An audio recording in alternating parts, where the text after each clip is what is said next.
In my heart, a doubt came that I hadn't had about Islam since the days of Jahiliyyah.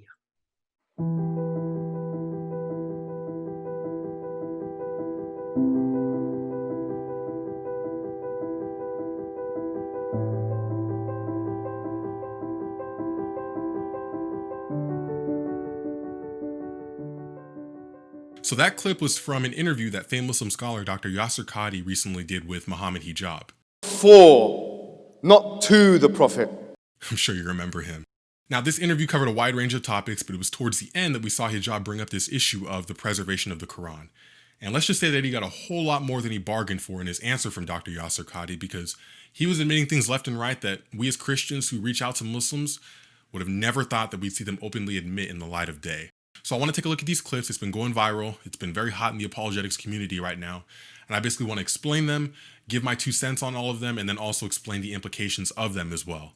You may likely hear a lot of Islamic terminology in Arabic that you may not be aware of, so I want to do my best to walk you through all of that as well. Let's check it out. What is your position in relation to preservation of Qur'an? Okay, so first and foremost, Allah subhanahu wa ta'ala says, "Inna nahnu nazzalna dhikra wa inna lahu lahafidhun."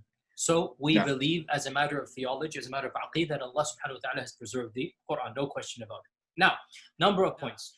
As for the issue itself, every single student of knowledge knows, who studies ulum al-Qur'an, that the most difficult topics are ahruf and qira'at, and the concept of ahruf and the reality of ahruf, and the relationship of the Uthmanic Mus'haf with the ahruf, and the preservation of the ahruf. Is it 1, is it 3, is it 7? And the relationship of the qira'at to the ahruf.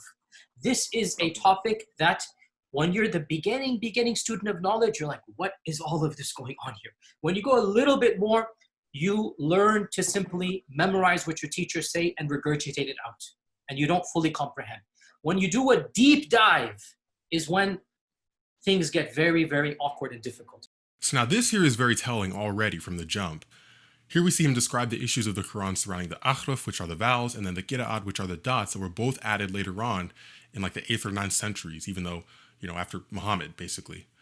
And it's basically led to different schools of thought surrounding the Arabic. You have different meanings, different translations, all these things, all these textual variants in different parts of the world, depending on which kind of Quran they use. And notice what he says here about those who basically want to seek out these answers. They go to their imams, they go to their teachers, and what do? They just sweep it right under the rug, or at best, they give them some type of generic answer. Now, what does that really say about Islam? Because the way he's describing it, it basically sounds like you have to become a personal scholar just to even come close to getting any kind of answers surrounding this issue. And we'll see later on in the clips that he himself basically wasn't even able to find one as well. This is from the time of the Sahaba. In the Sahih or the Hasan Hadith of Ubay bin Ka'b, the Hadith of the ahruf, that when the Prophet mentioned the issue of ahruf, and that there are different ahruf and whatnot, this is in the version of Muslim Imam Ahmad. Ubay bin Ka'b says, authentic hadith, فَدَخَلَ فِي نَفْسِي شَكٍّ. In my heart, a doubt came that I hadn't had about Islam since the days of Jahiliyyah. This is not a joke, brothers and sisters. The issue of ahruf and qira'at caused confusion to somebody whom the Prophet said, if you want to listen to the Quran directly, listen to Ubay. Ubay is not some even average Sahabi. He is the Qari of the Quran. He is the master. He is who he is. And he goes, فَدَخَلْ فِي نَفْسِي شَكٍّ. What is all of this stuff? And the Prophet put his hand, and then he goes, it all went away. Ya akhi, me and you, we don't have that blessing, do we? Me and you don't have that blessing.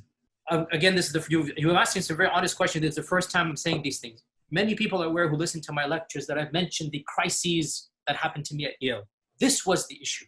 That the issue of ahruf and preservation and qira'at and relationships between them, these are very, very difficult issues. And the most advanced of our scholars, they're not quite fully certain how to solve all of the unanswered questions in there.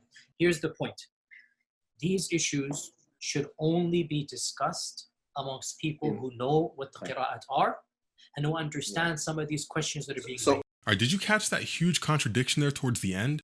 No one but the scholars, no one but those who know what they're talking about should be the ones to speak on these issues. And yet the very same scholars that he's referencing are those who have said that they don't know how to answer this. I mean, he's citing people left and right that have said, we don't know how to resolve this issue. We don't know what's going on here. And despite our decades of scholarship and understanding and knowledge and all these things, we just can't seem to answer all these questions surrounding this. So the real questions we should be asking are two, in fact. Why do they want to keep this discussion under wraps? And if it does open up at all, why is it limited to those who have, apparently this authority to talk about it when they themselves are self-admitted to not know how to answer this? Very telling, very, very, very interesting. So let's keep going. Is what you're saying the shak that came, or not the shak, but the crisis that you had was in relation to this question of the relationship between the ahruf and the qira'at, basically? No. The crisis I had wasn't that. The crisis I had was, that was what generated. But what was the crisis? The crisis was very simple.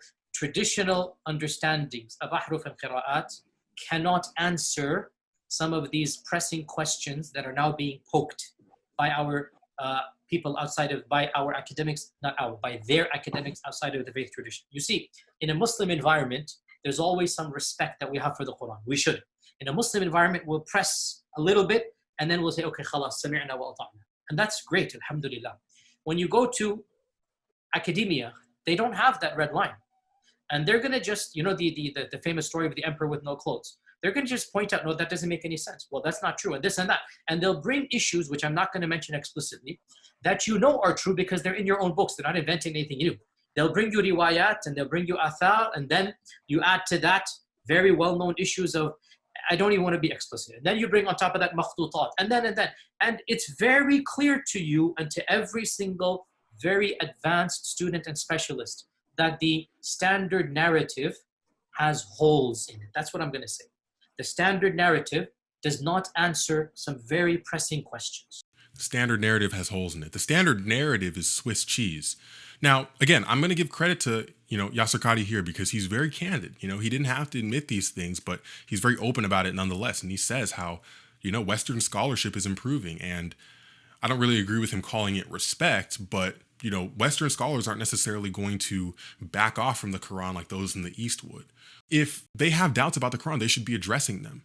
It's not disrespect to want to know what it is you believe and why you believe it. It's just mere knowledge. It's curiosity. It's the human spirit. And so if there's something that you don't want to pry into too much, the problem isn't with you. The problem is with what you don't want to pry into. But he's right. I mean, from Western scholars to YouTube apologists, there are those who do not carry the same amount of reverence for the Quran that they would. And so therefore, they're going to keep prying. They're going to keep asking questions. You're going to have those David Woods of the world, those Jay Smiths of the world, all of these people who are going to be relentless in their critique of the Quran, because it's through this that we ultimately come to the truth. And so Yasir Qadhi could learn a thing or two from these Western scholars, because although they may not have that reverence for the Quran, they're definitely going to be more in touch with the truth because they're not going to be afraid to go to certain places that many Muslim scholars themselves would, because that would mean questioning authority, questioning the religion, questioning Muhammad.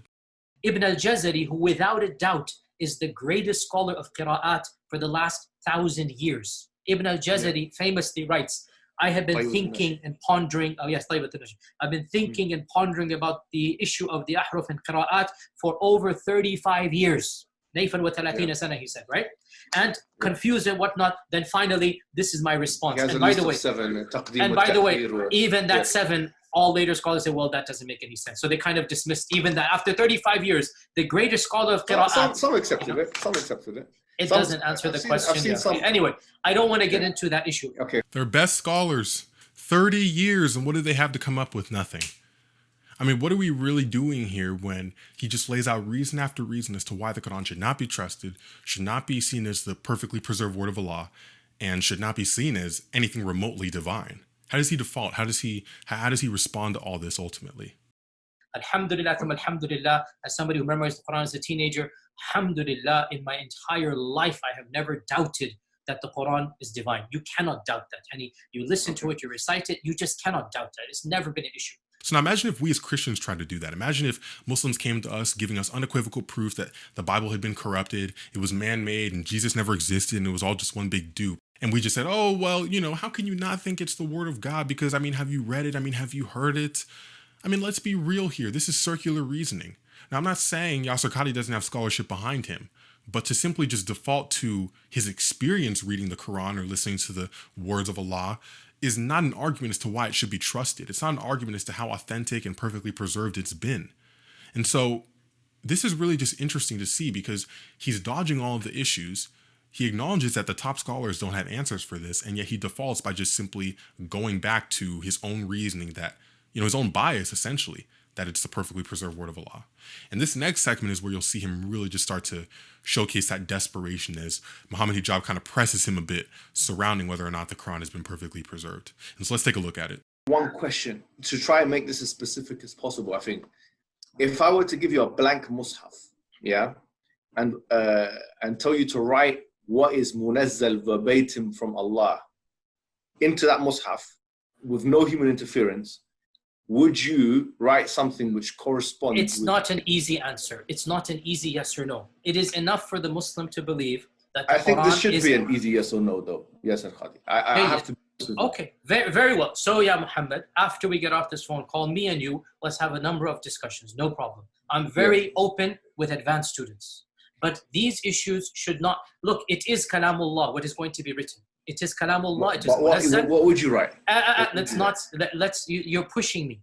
And I'm saying it's not hikmah to... Listen, I have a condition. Like I said, everything I say is going to be factual.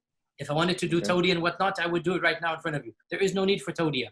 The Qur'an is the uncreated speech of Allah. The Qur'an is preserved. The Qur'an is known. The Qur'an is mutawatir. And alhamdulillah, all of the qira'at are the Qur'an. All of the qira'at are authentic. Alhamdulillah. Leave it at that, ya akhi. Beyond this, honestly, I have no problem. We'll have discussions or take my class. But beyond this requires background information. It is enough for the Muslim to know that the Qur'an is the speech of Allah that has been protected, and what we recite is the kalam of Allah.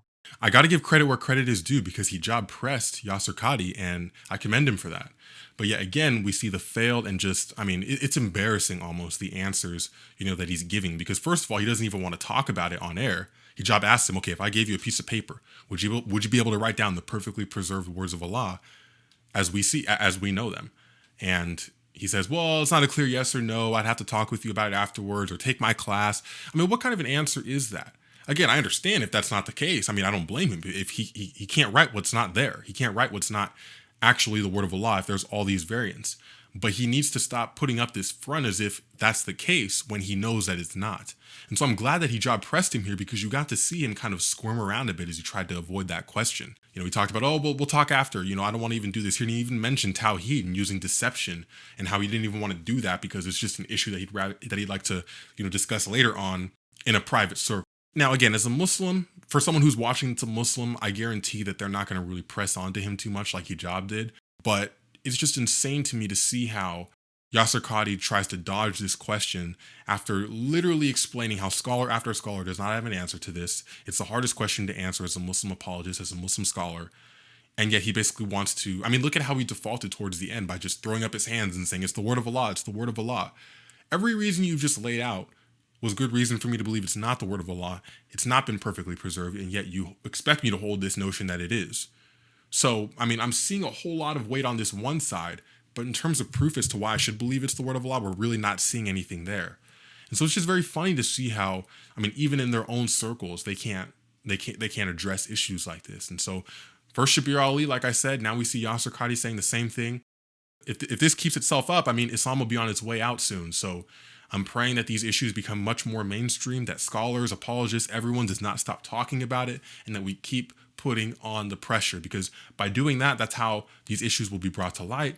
People will be leaving Islam, and by the grace of God, they'll be coming to know Jesus. And so just want to get my thoughts on that, share my 2 cents, more coming on the way, and thank you for tuning in. Peace.